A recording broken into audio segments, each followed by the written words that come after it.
Watertown stranded 5 already, but they've scored 2. 2 and 2. This one belted to left center field. Over the wall and off the scoreboard for a 2-run shot. Evelyn Rhodes, her 3rd home run of the season, doubles the lead. 4-0 Goslings. 2-2 again. See you later. Johnson waves through it, 2 strikeouts, and fakes works around the 2-out single.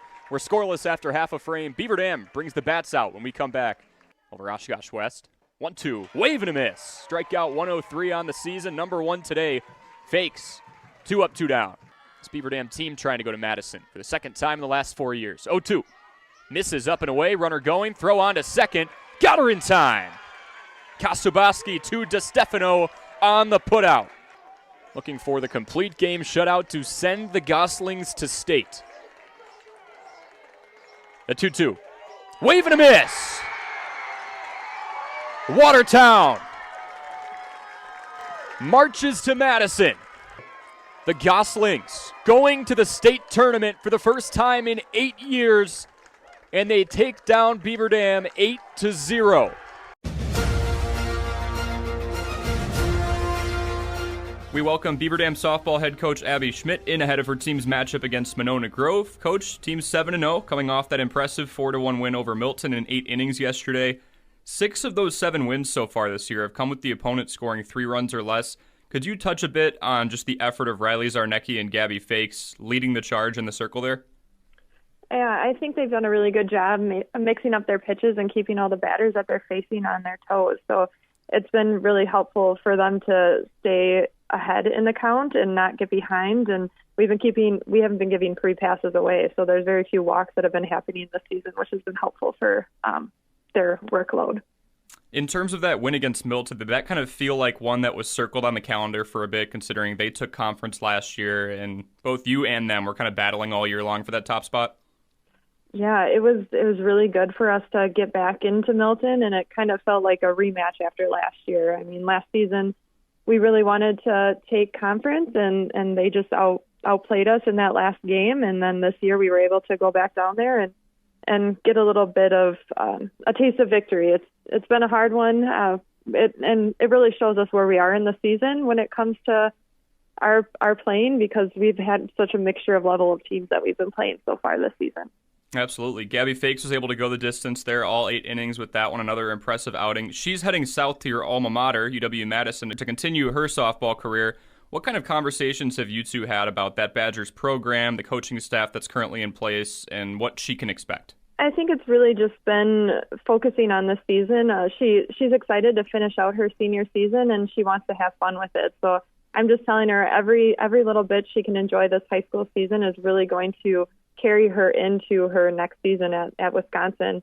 Coach Healy is a great coach over there, and I think she'll be nothing but lucky to play under her, and I'm excited to see what she can do for that program overall. Absolutely. Something I've kind of noticed on tape, Gabby works very fast. How much of an advantage does that kind of give her against hitters, just to keep them off balance and kind of keep them guessing? They have to be prepared as soon as they step in the box. I mean, Gabby likes to work that way because that's the way her mind works. I mean, she knows what needs to be done, and she wants to get it done as efficiently as possible. I mean, softball is a fast game, and it's meant to be played fast, and she understands that, and that's the way she wants to keep it. Awesome. And then with this team in general, I know 7-0 is obviously as good as it gets at this point, but are there any aspects of the game that you want to see this team improve upon as you watch them over the course of the next few weeks? Yeah, this was actually a conversation we had after the game last night. Our hitting has been doing really well overall, and our base running, but what I want them to focus on now, especially tonight, is our goal is to be errorless. I mean, on the field, we need to make sure that we are playing every single ball clean. We're getting our throws to where they should be, and we're talking. It's just defensively is where I want the focus to be for the rest of this week, and I believe if we can play flawlessly in the field, then that's going to propel us into the postseason.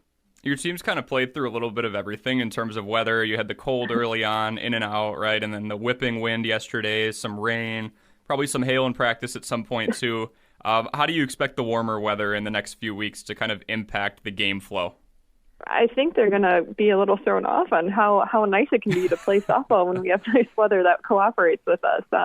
It also shows our mental toughness. We're not letting the elements get into the way of our game, and I think as soon as that part gets taken away and we're able to play in the sun and it's not as whipping wind all over the place, I think it's going to be nothing but positive for us. But I think it's preparing us for what's to come, and the girls are just stepping up to the plate, and they're doing what's expected of them.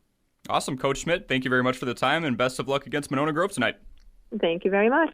7-0 Beaver Dam and 3-5 Monona Grove jumpstart their season series tonight on the Beaver Dam softball diamond, and it's all on Daily Dodge TV.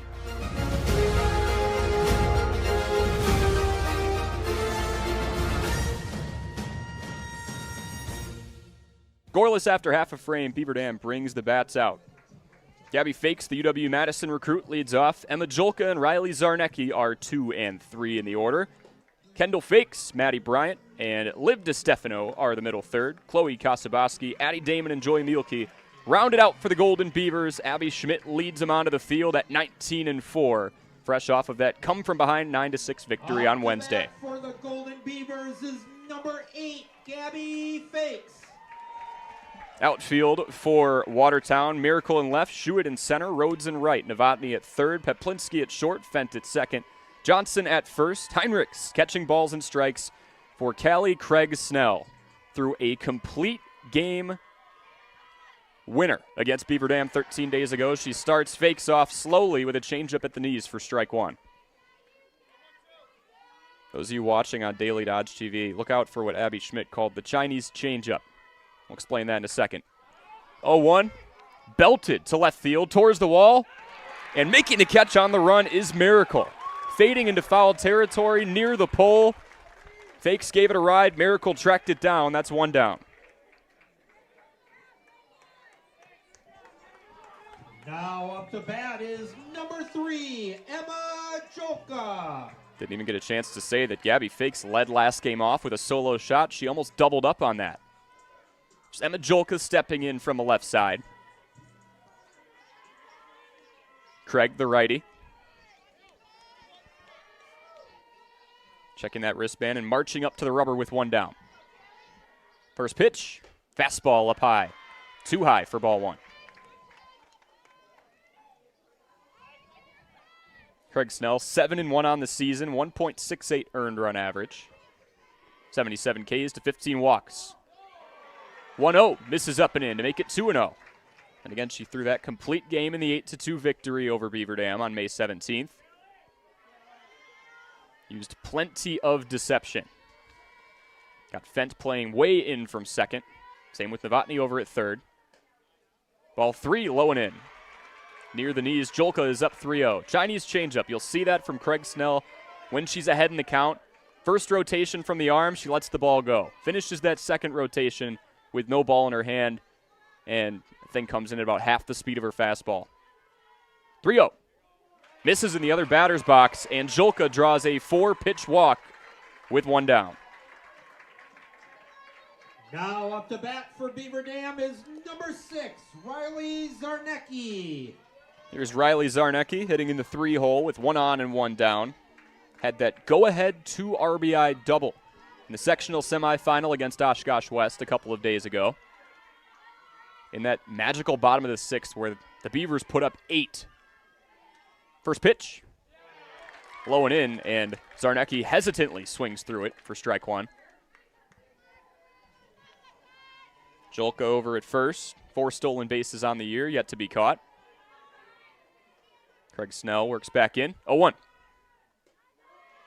Change up, misses high. Make it 1-1. Zarnecki going 2 for 4 in that previous game with a run scored and a pair of RBI. 1-1. Misses low and in, pops out of the glove of Heinrichs, and Jolka stays put. Gave it some thought.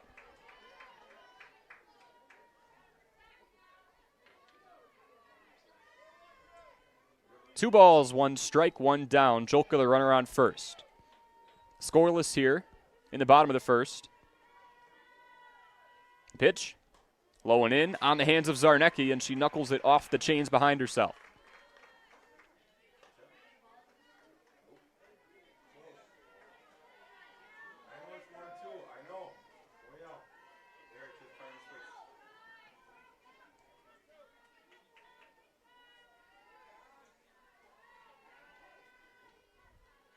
Next pitch from Craig Snell. Slapped up the middle, right past the outstretched glove of Fent. Runners go station to station. Jolka going to third. The throw-in gets her. Zarnecki with the single, but 8-5 on the putout. Shuit to Novotny, cutting down Jolka. She tried to go corner to corner and gambled just a bit too much. Zarnecki advanced to second on that play, but there are 2 down.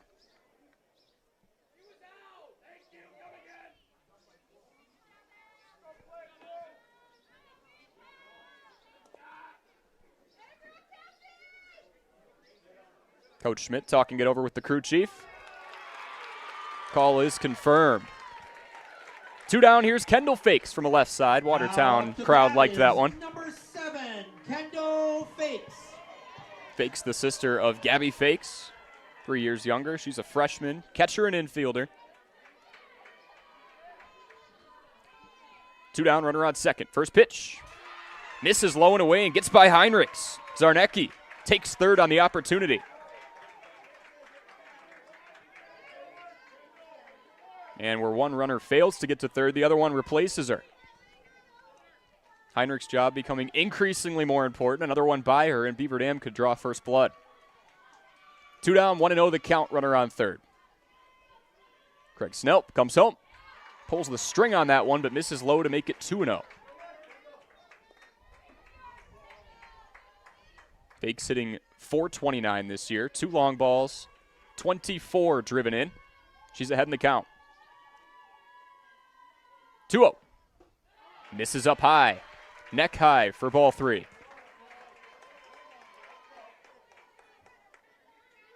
Watertown's had to earn these 2 outs. Miracle tracked down a Gabby Fakes fly ball into left, and then an 8-5 putout for the second out. 3-0. Red light was on, and Fakes takes it, inner half for strike 1.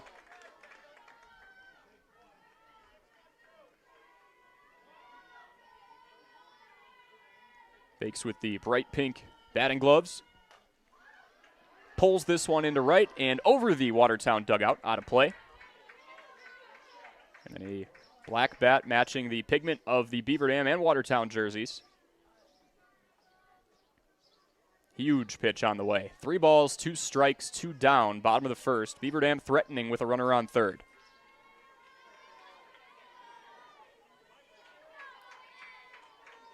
Craig Snell looking to meander out of this one. He's gotten some help from her defense. 3-2. It's fouled off the mid of Heinrichs, and we'll do it again.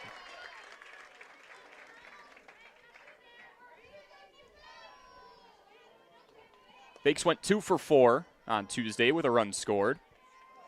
One of a handful of Golden Beavers to register multiple hits that day. 3-2 again. Misses up and away.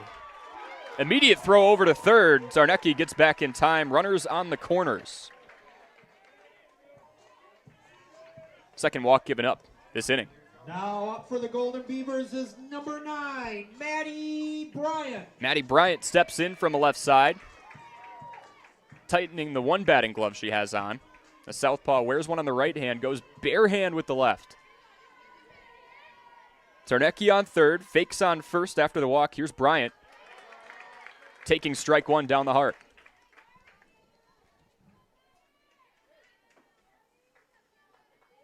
Bryant looking to bounce back. 0 for 4 performance for her on Tuesday with a strikeout. 0-1. Misses low and away.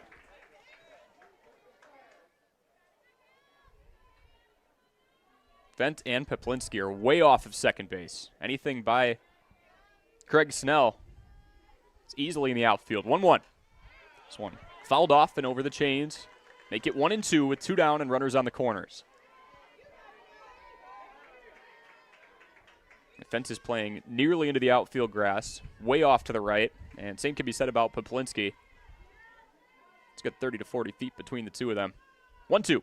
There's that Chinese changeup. Just misses. A throw over to third. And Zarnecki gets back in time. Lets that ball go on the first rotation. Whips the arm around a second time without the ball. It's one way to toy with the eyes. Deuce is wild. 2 balls, 2 strikes, 2 outs. The pitch. Fouled off again. Bryant fighting.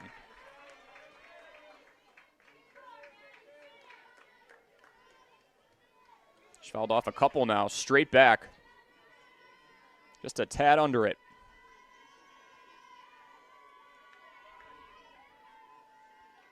Beaver Dam looking to put one across. Watertown looking to leave with another goose egg. 2-2. Clips the outer half. Outside corner for Craig Snell. She leaves two stranded. Scoreless after one between Beaver Dam and Watertown. Top of the second when we come back. We've got it